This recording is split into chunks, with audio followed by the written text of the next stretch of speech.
Ay, mangmahalang at topic kayo na tinatanong ni Milo. Ang tanong niya ay, nararamdaman ba ng isang babae kung alam niyo na yung SS, di ba? So, kung nagaganon daw ang isang lalaki doon sa isang babae, nararamdaman ba? At sasagutin natin yan. Kung interesado kang malaman, please keep on watching para bago yan. Kung bago ka pa lang sa akin channel, please consider to like this video and subscribe my channel.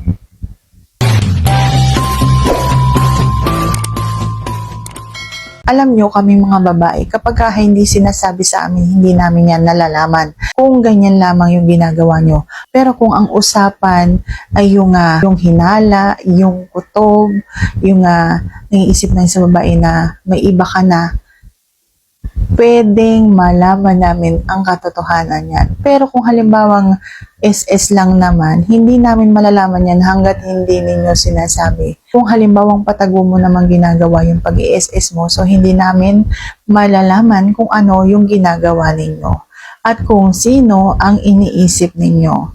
Okay, Susan, sagot ko ng tamang itanong. If you like this video, please consider to like this video and subscribe my channel. Thank you for watching. See you on my next vlog.